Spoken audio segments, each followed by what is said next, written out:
Beragam peristiwa terjadi dalam sepekan terakhir. Berikut GoTV News merangkum berita-berita yang terjadi dalam minggu ini. PT Pelindo Regional 1 Tanjung Pinang akan menaikkan tarif pas masuk Pelabuhan Internasional Sri Bintang-Pura mulai 1 Juni 2025.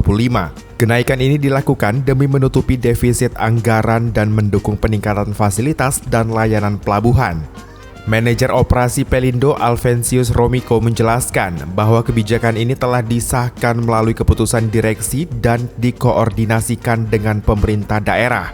Tarif baru untuk WNI akan naik dari Rp40.000 menjadi Rp65.000, sedangkan WNA dari Rp60.000 menjadi Rp100.000.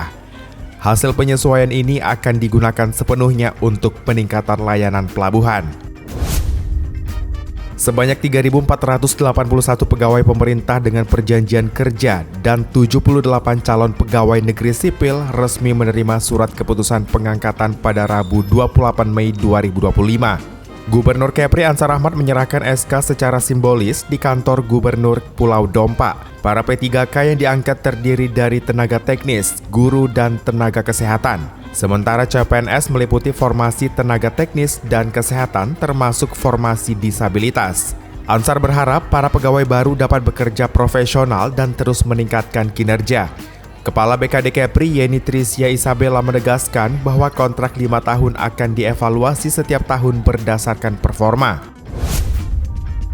Seekor sapi Limotion Cross seberat 916 kg milik peternak Eza Mandiri Jeff Rizal terpilih menjadi hewan kurban bantuan Presiden Republik Indonesia Prabowo Subianto untuk Idul Adha 1446 Hijriah 2025.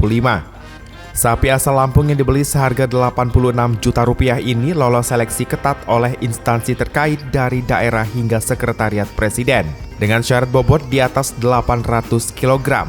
Sapi itu ia rawat selama 3,5 bulan hingga mencapai bobot ideal.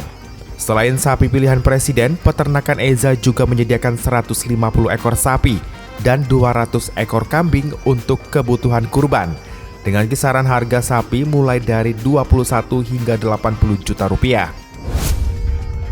Bupati Bintan Robi Kurniawan menegaskan agar perusahaan di wilayahnya tidak menahan ijazah pekerja sebagai syarat kerja. Pernyataan ini merujuk pada surat edaran Menaker RI nomor M-HI.00.01-8-2016 tentang larangan penahanan dokumen asli milik pekerja.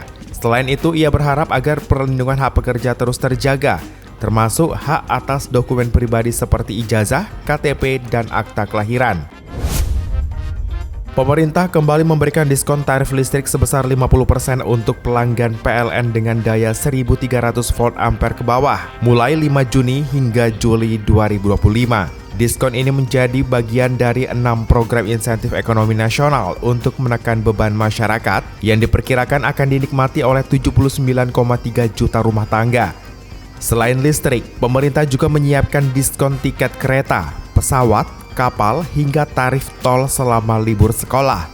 Program bantuan sosial seperti sembako, bantuan pangan, BSU untuk pekerja bergaji di bawah 3,5 juta rupiah, dan potongan iuran JKK juga disiapkan untuk mendukung sektor padat karya. Tim GoTV News melaporkan.